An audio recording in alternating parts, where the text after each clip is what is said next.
ఇక్కడ మీరు చూస్తున్నది కోవలం బీచ్. కోవలం అంటే ఏంటనేది తర్వాత చెప్తాను. ఈ కోవలం బీచ్ తిరువనంతపురం నుంచి 16 కిలోమీటర్ల దూరంలో ఉంటుంది. ఈ కోవలం బీచ్ ఎప్పుడు కూడా జనసంద్రంతో అంటే సందర్శకులతో కిటకిటలాడుతూ ఉంటుంది. కోవలం బీచ్ లో మీకు పారాగ్లైడింగ్ అలాగే రకరకాల వాటర్ స్పోర్ట్స్ కూడా ఉంటాయి. కానీ ప్రస్తుతం వైనాడు వరదల వల్ల సముద్రం నీరు చాలా వరకు డ్యామేజ్ అయింది. మీరు ఇక్కడ చూడొచ్చు, అలలు చాలా ఉధృతంగా వస్తున్నాయి. అంతేకాదు బ్లూ కలర్ లో ఉండాల్సిన వాటర్ కాస్త బ్లాక్ కలర్ లోకి మారిపోయింది. అందువల్ల ప్రస్తుతం ఈ వాటర్ లోకి మమ్మల్ని అలౌ చేయలేదు. కానీ మీరు ఇక్కడికి చేరుకునేసరికి అంతా నార్మల్ అవుతుంది. So no need to worry. ఈ కోవలం బీచ్ చాలా పెద్దగా ఉంటుంది. మీరు చూడొచ్చు, ఒకవైపు వాటర్ తో నిండి ఉంటే ఒకవైపు బీచ్ కనిపిస్తే మరోవైపు మీకు లైట్ హౌస్ కనిపిస్తుంది. అలాగే ఆ లైట్ హౌస్ కింద మీకు కొబ్బరి చెట్లు కూడా కనిపిస్తాయి. అలాగే ఈ బీచ్ ఏదైతే ఉందో ఇదంతా కూడా బ్లాక్ శాండ్ బీచ్. ఇక్కడ ఇసుక అంతా బ్లాక్ కలర్ లో ఉంటుంది. మీరు ఇక్కడ చూడొచ్చు. ఒకవేళ మీరు కేరళ టూర్ ప్లాన్ చేస్తున్నట్లయితే మన ఛానల్లో 10 days టూర్ ప్లాన్ ఉంది. మీరు మన ఛానల్లోకి వెళ్ళి ప్లేలిస్ట్ లో చెక్ చేసినట్లయితే కేరళ 10 days టూర్ ప్లాన్ ఉంటుంది. దాంట్లో మన 10 days టూర్ సంబంధించినటువంటి అన్ని వీడియోస్ కూడా అవైలబుల్గా ఉన్నాయి, చెక్ చేయండి. ఇక మేము ఈ కేరళ 10 days టూర్ ప్లాన్ లో మొదటగా చూసింది కొచ్చిలోని అత్తిరపల్లి వాటర్ ఫాల్స్ అయితే లాస్ట్ గా చూసింది ఈ కోవలం బీచ్. ఇది మన 10 days టూర్ ప్లాన్ లో లాస్ట్ వీడియో. ఒకవేళ మీరు కేరళ టూర్ ప్లాన్ చేస్తున్నట్లయితే 10 days టూర్ ప్లాన్ ఉంది, చూడండి. అలాగే ఒకవేళ ప్రతి ఒక్క ప్లేస్ గురించి డీటెయిల్గా కావాలంటే నేను డీటెయిల్గా ఒక వీడియోస్ కూడా చేశాను, అవి కూడా చూడండి.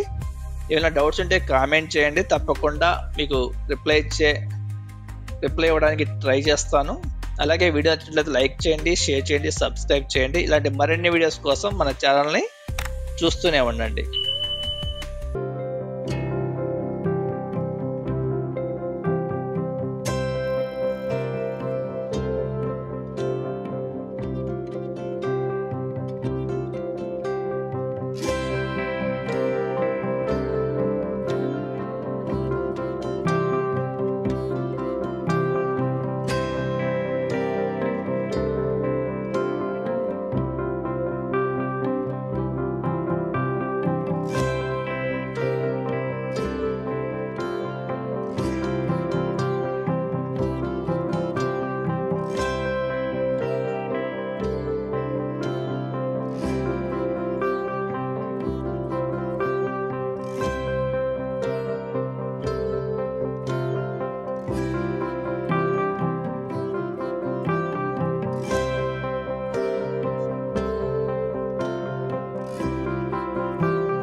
కోవలం అంటే కొబ్బరి తోట, అందుకనే ఈ బీచ్ కి కోవలం బీచ్ అంటే కొబ్బరి తోట బీచ్ అని పేరు వచ్చింది. మీరు లైట్ హౌస్ దగ్గర చూడొచ్చు, లైట్ హౌస్ కిందనే మీకు కొబ్బరి చెట్లు కనిపిస్తాయి.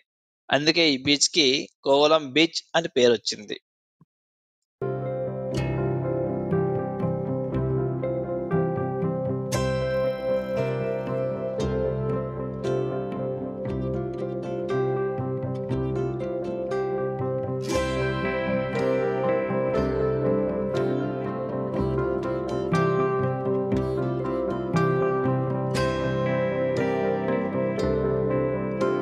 Please like, share and subscribe.